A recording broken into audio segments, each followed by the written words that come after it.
Good morning, everyone, and welcome to this Achates Trains free webinar on National Lottery project grants and what you need to know. My name's Deborah Larwood, and I'm Director of Development here at Achates. We are a strategy, fundraising and recruitment consultancy company that works exclusively with and for the cultural sector. Today's session, as I mentioned, is a free webinar open to all, whether you're an Achates client or not, and it will also be available on our YouTube platform after the event. It's being broadcast live today on Thursday, the 21st of July, and so I should just note that any detail on the NLPG application process is correct at the time of broadcast. We're going to be focusing today on the National Lottery Project Grant Programme, or NLPG for short. With the Arts Council NPO process now out of the way in terms of applications, we know that many artists and organisations are now considering seeking funding for projects from the autumn and through to 2023 and would appreciate support with how to approach the NLPG new form and process. Now, I'm delighted to be joined by a number of my Achates colleagues here today. First of all, we've got Matthew Swan, our Director of Recruitment and Organisational Change. Hello, Matthew. Hi, Deborah. Good morning, everybody. Second of all, we've got Rose Goddard, our Head of Trusts. Good morning, Rose. Morning. Hi, everyone. Happy to be here. And finally, Alex Mayer, our Senior Consultant. Hello, Alex. Morning, everyone. Now, together, my colleagues and I will be walking you through the NLPG application process, drawing out some of the key considerations when putting together your application and sharing some pointers to help you craft your strongest approach. As we move through the elements of the application process this morning, please do type any questions that you'd like to ask our panel into the chat as the conversation moves along. And our General Manager, Victoria, will make sure that they're passed through to me so that we can pick those up and try to answer them towards the end of today's session. Now, I'm going to start by talking about NLPG and the Arts Council's Let's Create strategy, and then we shall move on to the application itself. As many of you will know, Arts Council England are the national development agency for creativity and culture, distributing public money from the government and funds from the National Lottery to individuals and to organisations. Arts Council flagship funding programme is, of course, the National Portfolio Organisation, or NPO, but ACE also provides a number of other development funds, including, of course, the National Lottery Project Grants, which is their most popular funding stream for individuals and for smaller organisations. NLPG is an open access and rolling funding programme supporting the disciplines of dance, music, theatre, visual arts, museums, literature, and the combined arts. The purpose of the fund is to support creative and cultural projects which benefit people living in England.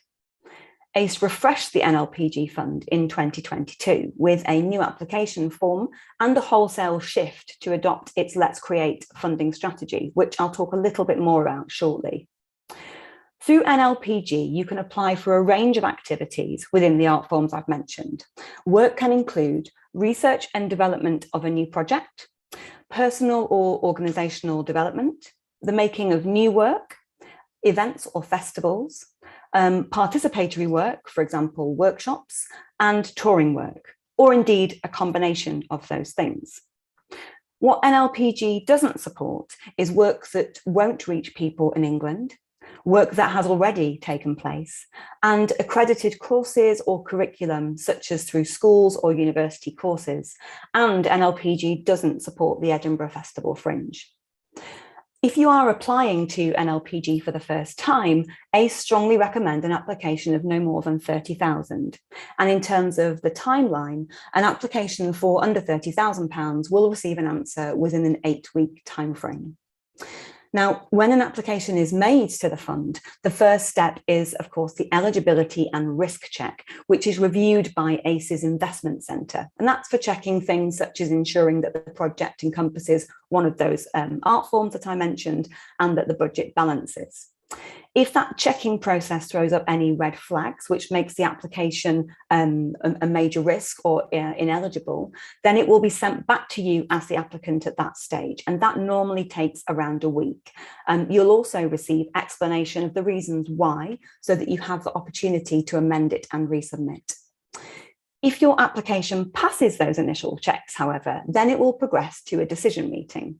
And to give an example, ACE report that in London, they usually have 2 decision meetings per week, and each time they're assessing in the region of 30 applications. ACE relationship managers are assigned on a rolling basis to this assessment process, so that each individual assesses grant applications around once in every 8 weeks. Now, unsurprisingly, demand for project grants is indeed very high and budgets are very tight, which can mean that for good applications, they may not necessarily be successful because there might be a lot of other very strong applications being considered at the same time. To give an indication of this competitive landscape, ACE recently reported a success rate back in May of between 15 to 25%. I will say, though, that it's important to note that you shouldn't necessarily be discouraged by an unsuccessful outcome because it's not regarded as an outright no as far as ACE is concerned, and you will receive brief feedback on how you can improve your bid.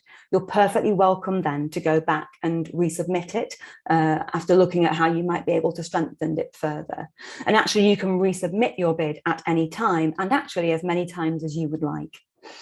It's not uncommon for successful applications to have been resubmitted 1 or even more times. There's also an important pointer that's worth factoring in at this stage, which is about lead-in time. It's worth factoring in a longer lead-in time in your project planning in order to allow time for a second or third resubmission should you need it.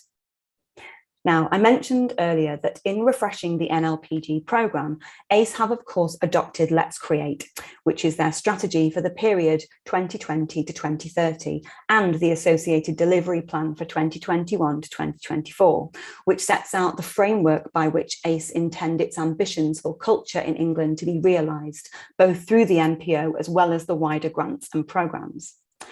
What is striking is the degree to which cultural policy at a governmental level, and indeed even the strategic approach of lottery funders, are all coalescing around the shared priorities of people, place and well-being within a context of post-COVID and indeed post-austerity regeneration.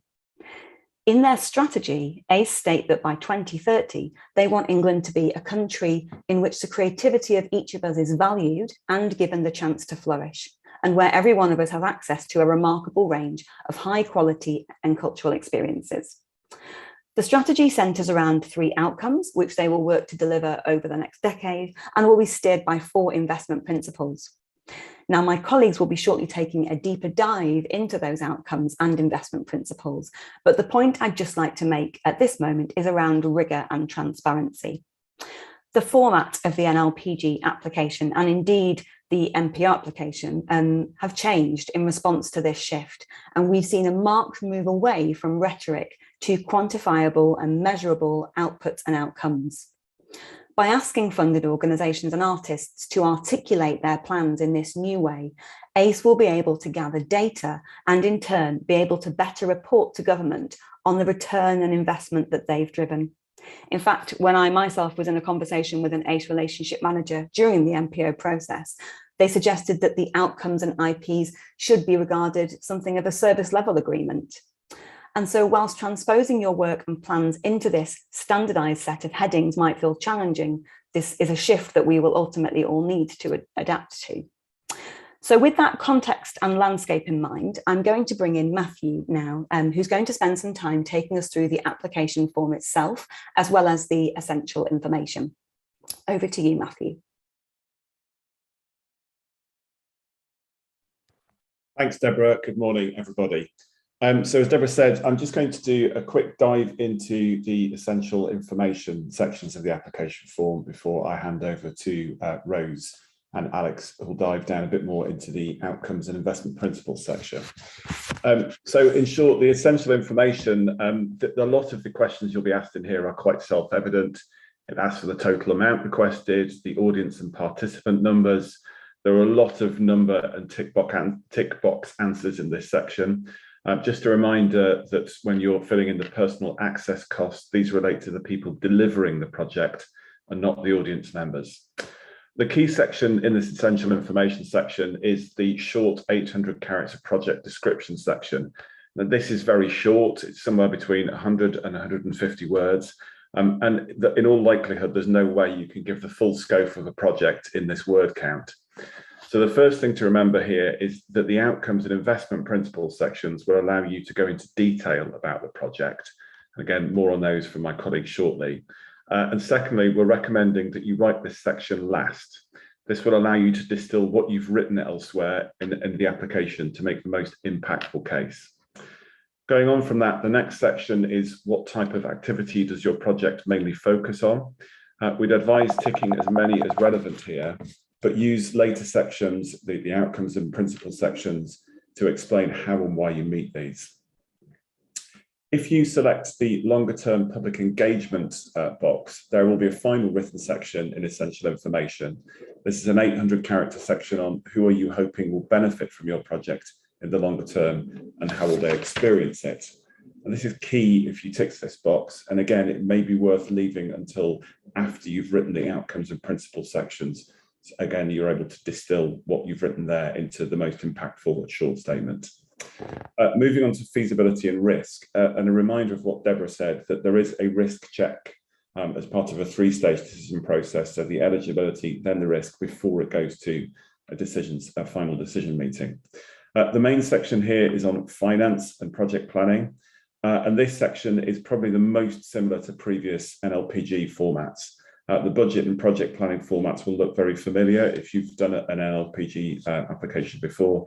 And there is lots of guidance on this on the Arts Council website. Needless to say, the budget needs to balance and do make sure all expenditure is relevant to the project. And it's also true to say that it's highly unlikely that Arts Council will fund anything without some match funding, more likely significant match funding. The main difference in this section from previous NLGP forms, though, is how Arts Council ask about your budget and project experience and the associated risk. For many of you on this webinar, you or your organisations will be able to tick the boxes indicating that you have managed similar budgets and projects before. Even if you personally haven't, your production and operational colleagues probably will have. If you tick either of the boxes indicating that you haven't managed a budget, a project of this size before, you'll need to tell Arts Council how you will manage those projects. If at all possible, if you're in this scenario, do tick the box saying you can draw on the experience of other people involved in the project and explain what framework you have in place and what agreements you have in place with them to do this. It's all about reducing risk. Finally, on the risk section itself, be clear and realistic about these and how you will mitigate them. It would be unusual in this day and age to find a project without any risks, so do be clear about them. We'd recommend that you do include macro risks here as they relate to your project. So this could be COVID, the cost of living or inflation, the climate crisis, as well as risks specific to the project. And again, a reminder, there is a three-stage decision process now, the very quick eligibility check, then a risk check before we go to a full decision meeting. So just to add to that, it's very important that you do spend time and energy and effort on this because of that three-stage process. So with that, I will hand over to Rose, who is going to talk through the outcome sections. Thank you. Thanks very much, Matthew. Yes, as Matthew said, I'm now going to take a closer look at the outcomes section of the application form in particular, just touching on the links between this and ACE's wider assessment framework for cultural projects and how they link up. So as we know, all of ACE's aims are contained within their Let's Create strategy, which Deborah summarised brilliantly earlier on. It's built around 3 outcomes and 4 investment principles. So these are new to this particular NLPG process. Broadly speaking, then, the outcomes address the what. So what are you going to make or do? While the investment principles are the values that ACE believe in and want to see embedded in your project. So that's kind of the how. And my colleague Alex is going to look at those more closely in just a few minutes. You'll need to make clear in the application how your project aligns with one or more of these outcomes so that ACE can see how it will help to deliver on their Let's Create strategy. So a bit of a theme emerging here that we just want to communicate, which is just how closely this NLPG process aligns with that strategy and delivering against it. And an application for £30,000 or less, which, as we've heard, is what ACE recommend for a first-time approach. You'll have 1,500 characters for each outcome in Grantium, which is roughly around 250 to 350 words. And applications for over £30,000 can use up to 3,000 characters to answer each outcome question. So that's around 450 to 550 words, something like that. The application form then asks you to write about how your project relates to at least one of the three outcomes. They are, number one, creative people, number two, cultural communities, and number three, a creative and cultural country. I'll come on to talk about them in a bit more detail in just a second. But it's important to say straight away that a project doesn't have to address all three outcomes, and you don't need to write answers for each one. ACE have been quite clear on this, but they do want to know how your project aligns to at least one to help deliver their strategy. It might feel a bit counterintuitive to leave some blank, but it's much more important to answer one or two if they feel relevant well than to try to respond to all and have less to say or be repeating yourself. So only write about the ones that feel authentic and appropriate for your project. I'm just going to talk now about how you make that decision, how to decide which ones are most relevant. There are more in-depth descriptions of the outcomes themselves in ACE's two guidance documents. As you probably know, there's a guidance document for applications both under and over £30,000, and we'll link to those in the chat. I'm going to give you some headlines on each of the outcomes, as well as the elements that sit under each. So these elements are a series really of bullet points that tell you what practical things ACE are looking for projects to achieve for each outcome. And there's a full list in ACE's delivery plan document, which covers the period 21 to 24, and that's also on their website. We'll also link to that in the chat. So taking the outcomes in turn and their kind of further descriptors. Number one, creative people. Everyone can develop and express creativity. This is not about artists, it's important to say. This is about participatory work and really highlights a focus on young people, especially. Of this outcome, ACE say, each of us has the potential to develop our creativity further. Taking part in creative acts such as singing, photography, or writing delights and fulfills us and helps us to think, experiment, and better understand the world. And the elements that sit under this outcome, I won't read them all, but as I say, there is a full list. Some of the key ones include supporting people at all stages of their lives to design, develop, and increase their participation in high-quality creative activities, providing high-quality early years activities that reach families from a wider range of backgrounds, and developing and improving pathways towards careers in the creative industries. So, as you can see, the principles or the elements that sit under each kind of function as examples of the kind of work that ACE would expect to see sitting under each outcome. I've recently been working on an application for a client where we pulled out kind of two or three of these key elements and really honed in on how the project is meeting those specifically. So this first outcome then, creative people, is about, for example, widening opportunities for children and young people to take part in creative activities, promoting creative opportunities in the local community to people at different stages of their lives. So have a think about whether that sounds like a good fit for your work when applying. The second outcome, cultural communities, villages, towns, and cities thrive through a collaborative approach to culture. This is aimed at working with specific communities and is also about connecting the first outcome with the third, which we'll come on to talk about in just a second. So of outcome number two, I say culture and the experiences it offers can have a deep and lasting effect on places and the people who live in them. Investment in cultural activities and in creative and cultural practitioners helps improve lives, regenerate neighbourhoods, support local economies, attract visitors, and bring people together. And some of the key elements that sit under this outcome include improving access to a full range of cultural opportunities wherever people live, working with communities to better understand and respond to their needs and interests, resulting in increased cultural engagement, and the wide range of social benefits that it brings. So this outcome number 2 is really about a shared commitment to removing the barriers that may prevent people from taking part in publicly funded cultural activity.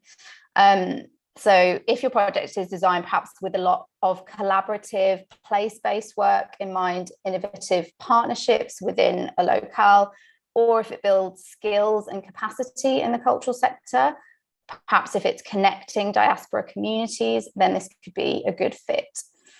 The third and final outcome then is creative and cultural country. England's cultural sector is innovative, collaborative, and international. So in order to achieve the first and the second aims, ACE believe that we need a cultural sector to deliver it, quite rightly, and they want it to be innovative and ambitious. So broadly speaking, this outcome is aimed more at artists and artistic practice, as well as national and international collaboration. A bit more of ACE's blurb on this one. They say the cultural sector will only ever be as strong as the talent on which it is built. Its future success depends on being able to draw on a talent pool that reflects society as a whole and is much wider and deeper than it is now. And some of the key elements include supporting new types of creative practice, new forms of cultural content, and new ways of reaching new and existing audiences and participants. Also collaborating with other cultural organisations, with the commercial creative industries, or with further and higher education, with a view to supporting innovation, research and development, new skills, and the use of new technologies. So this one then is about achieving the first 2 outcomes by investing in a professional cultural sector that generates new ideas, works well together and with others, and is adept at developing talent from every community. So it's about kind of shoring up an ambitious cultural sector. ACE have said that this could be where R&D sits, international and national collaborations for artists, supporting new types of creative practice, new forms of cultural content, ways of reaching audiences and participants, including through perhaps the innovative use of new technology. So these are the 3 outcomes. There may be a few that you think relate to your project, so take some time to really consider what are the most important elements of your project, and then decide which outcomes and their elements map onto that and are the best match. I will just repeat that important point on which ACE have been very clear in their own guidance. You don't have to write answers for each outcome in your application, so only write about the ones that feel authentic and appropriate for your project. So this is really how you decide which outcome or outcomes are most appropriate. Start by reading the descriptions, as we've said, in the guidance, which I've outlined here. Have a look at the detailed elements, and this will help you to write an application that lines up your aims with ACE's, allowing you to make the best case for your project delivering on their strategy, which, as we know, is hyper important for success. Thank you very much. And I'm now going to hand over to Alex, who's going to talk you through the investment principles. Thanks, Rose. So yes, as she said, I'm going to talk about the investment principles, which, as already discussed, are absolutely central to Let's Create. Put simply, these are the values that Arts Council believes in, that they want to see embedded in your projects. They're a framework for Arts Council's decision-making, and they expect them to be evident in well-run, future-facing organisations and individual creative practice. As outlined in the Let's Create delivery plan, over the next 3 years, Arts Council will increasingly direct its investment to applicants that show a demonstrable commitment to the investment principles. So firstly, a quick rundown of the investment principles, which I'm sure for some of you are absolutely seared into your brains from recent Arts Council funding rounds. We'll talk about what these investment principles mean for you, the applicant, in practical terms in a moment. But above all else, do remember that many project grant applications do not need to meet all 4 investment principles. So firstly, inclusivity and relevance. This is the investment principle that all project grant applications must demonstrate. It's about England's diversity being fully reflected in the organisations and individuals that Arts Council supports and the culture they produce. It's about making clear, measurable plans that ensure that the creative and cultural sector better reflects and serves all communities across England. It's a commitment to achieving greater fairness, access and opportunity. Secondly, ambition and quality. This is about being ambitious and committed to improving the quality of your work. It means understanding how you are perceived by those within and outside your immediate circle and how that fits with your plans and activities. It's about supporting organisations and creative and cultural practitioners of all ages who have the potential to excel at what they do, as well as supporting those who are already at the top of their game. Thirdly, dynamism, which is about responding to the challenges of the next decade. It means having a business model that is flexible, innovative, and able to adapt to changing environments. It's about a commitment to strengthening governance and leadership, developing the skills and well-being of your workforce, improving your data culture, and adopting appropriate new technologies across your business. Fourth and finally, environmental responsibility, which means embedding environmental thinking in everything you do, from operations and logistics to considering how creation, programming, and partnerships can help support your commitment and provoke debate. It's about leading the way in approaching environmental responsibility. So let's turn now to the application form itself and how you'll be able to demonstrate that these investment principles are embedded in your project. Within this section of the form, you'll be able to select from the investment principles and write statements about your project to build up an in-depth picture. This will give assessors a stronger understanding of your intentions and plans and of how your project will contribute to delivering the Let's Create strategy. The application form will only ask you to respond to the investment principle questions that are mandatory for the amount or strand that you're applying to. You'll see a list of questions for the other investment principles, and you can then tick the boxes and respond if you feel that they are relevant to your project. For each investment principle that you select, there are 3 boxes to describe how your project will contribute to that specific area. Each box has a 1,500 character limit, which is about 250 to 350 words. So let's focus in first on inclusivity and relevance, as this will be a mandatory investment principle for every project grant applicant. You'll be asked to answer questions on communities, workforce, and the creative case for diversity. And this is really your chance to tell Arts Council who you want to reach with this project, how you've identified them, what steps you will take to make sure the project is open and accessible, how your project will involve and reflect the people or communities you'd like to work with, and how your project might align with Arts Council's equality objectives. Given that every applicant will complete this section of the application, it is time well spent to become really familiar with the Arts Council's resources on this investment principle on their website, and use the toolkits and activities where appropriate to support a really robust answer to this question. Do also read and absorb the detail of the creative case for diversity and the equality objectives, all of which are essential to answering this question well. In Arts Council's own words, they may choose to prioritise applications that are likely to make a stronger contribution to the creative case for diversity, so there is no question that it is worth spending time on this section of the application. You'll then be able to select and complete questions on the other investment principles according to their fit with your project. While it feels tempting to want to complete the sections on every investment principle, Arts Council advice is again clear on this. Only select the investment principle or principles that are appropriate, relevant, and authentic to your project. Depth really is better than breadth. The exceptions to this are touring applications over £30,000, which need to complete the sections on inclusivity and relevance and environmental responsibility, and applications for over £100,000 and from MPOs, where you need to complete all 4 investment principle sections. So let's now move briefly through the other 3 investment principles and the information required.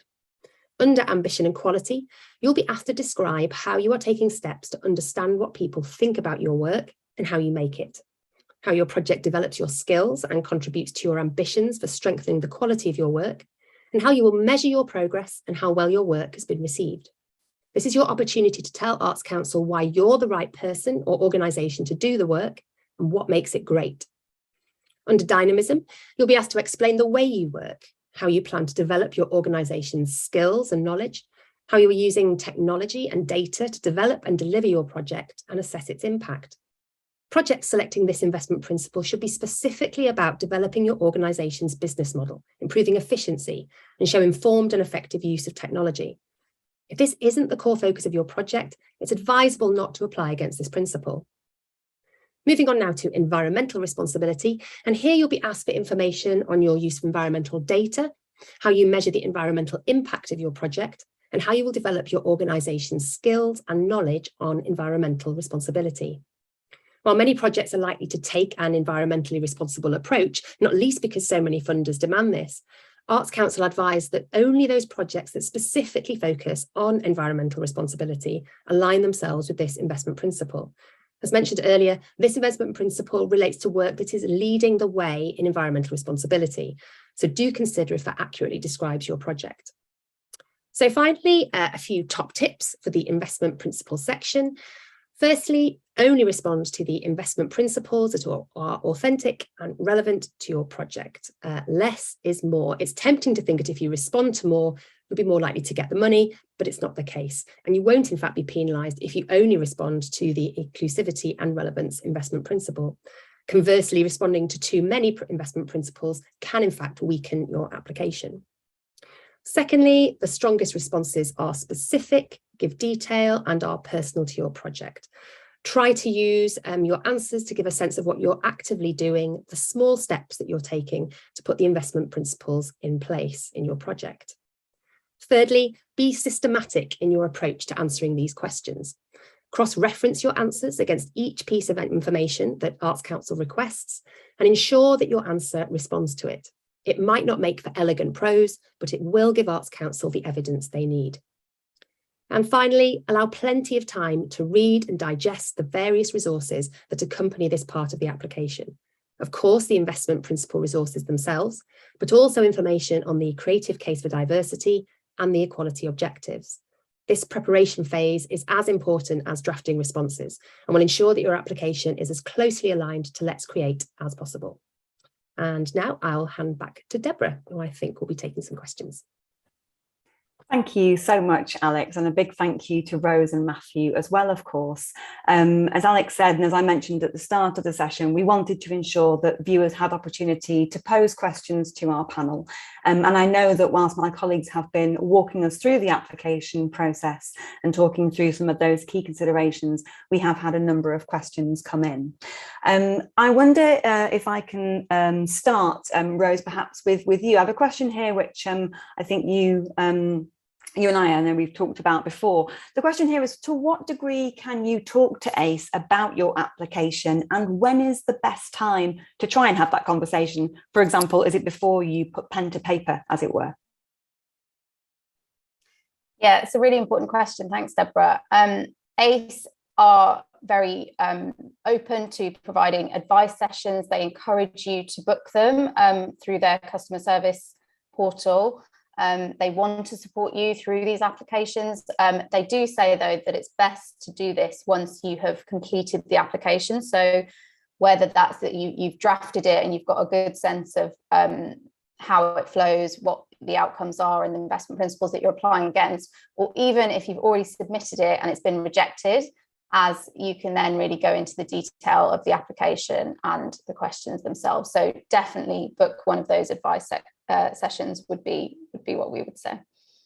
Great, thank you, Rose. I think it's interesting, isn't it? It feels like this is certainly a unique funding process in terms of it being quite iterative, and that the premise of being able to go back on numerous occasions rather than having to wait, which of course we see with so many trusts and foundations where there are those parameters in place.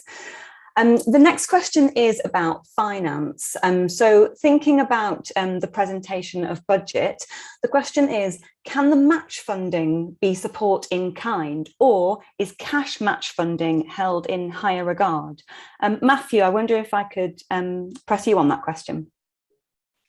So our reading of the slight difference in the way that Arts Council are asking you to present this information is that actually that there's a realism about in kind, that it might be more likely and in many cases is just as valuable. So I think before, where the form asked you to fill in cash income and then the separate form was in kind income, it's all on the same form now. And our reading of that is that there's a realism about in kind funding and the value of that. So we would say, yes, it's as valuable as cash funding, as long as it is real and measurable, and it's linked to partner organisations and partner agreements. Lovely. Thank you very much, Matthew. Another question, going back to the outcomes and investment principles. I have a question here that Arts Council's terminology around the outcomes and investment principles is effectively what many people will know and perceive as outputs and outcomes. The question is that change reflected in the wider funding sphere? Alex, I wonder if I could come to you, thinking about sort of other funders, trusts and foundations, if you think we're seeing those changes in terminology across the broad sweep of funders? Yeah, I mean, I think what's to some extent quite positive is that lots of funders, whether they're statutory or private, are now using similar language and a similar approach to their application process and assessment. So I think what that probably teaches us as applicants to these funds is that it's hugely beneficial to take that approach from the start of your project planning. And that's something that we recently saw in the PIC survey in relation to the emphasis on how important kind of theory of change approaches are to showing impact, and that often levers more funds if you can talk about your work in that way. So I think certainly our perspective, not just on this Arts Council and LPG process, but across, as you say, the broad sweep of trusts and foundations, is that yes, absolutely, impact philanthropy, thinking about outcomes and your audiences and the outputs that your project will deliver, that will certainly make the process of applying to NLPG and other funds arguably more straightforward, I think. So certainly our advice, the more that you can embed that way of thinking and planning, the easier it will be. That's great. Thank you, Alex. And yeah, I absolutely agree with everything you've said. I think here at Achates, we take an audience informed approach, and a lot of our work is rooted in a methodology of theory of change. And I know that ahead of the MPO process, for example, when we've done work with clients to really develop those theories of change and to map out the logic of working with different audiences, those organisations absolutely found the outcomes and investment principles, but certainly the outcomes process a smoother path to follow, because we'd already done that thinking in that structured way. Excellent. I've got one more question here, so I will just say, if anybody watching has got any question that they would like to pose to the panel, please do put it in the chat now so I can ensure that we feed that in before we wrap up. But the final question that I've got for the moment is about partnerships. So Rose, I'd love to come to you on this. Where would you say is the best place to talk about partnerships within the application?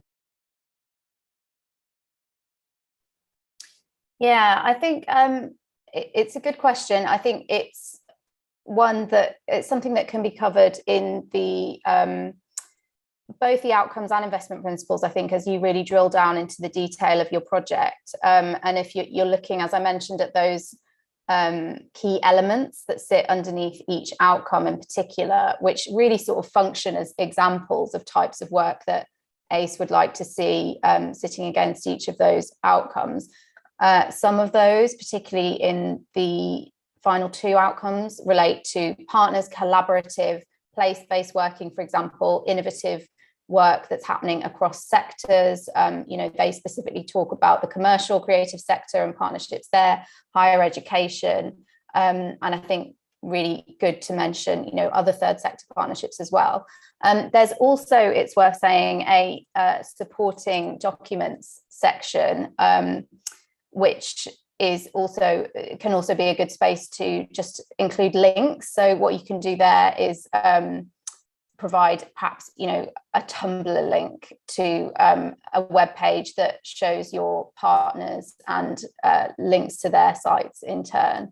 So a couple of places, although there isn't a specific question about partners, I think there's definitely ways that you can work it in, and it's still a really important way of showing that you're working collaboratively, you're including other types of sectors and organisations in your work.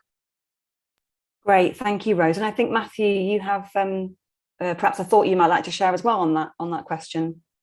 Yeah, thanks, Deborah. Just if you find yourself in a situation where either you're applying as an individual or it's a small organisation, and this is a kind of step-up project for you, and you're finding you're having to tick the box that says, we haven't managed a project of this scale before, but we can rely on partners. That's another clear area where you can really draw on the expertise of your partners. Again, make sure that you've got an agreed framework in place. So it's it's a real thing. It's not an aspiration that you're going to do this, but it's clear how you're going to work together on those projects. So if you do find yourself in that situation, that's another very strong area to talk about partners. Great, thank you very much, Matthew. So I'm just looking at the chat, and I think that is possibly all of the questions that have been posed to our panel today.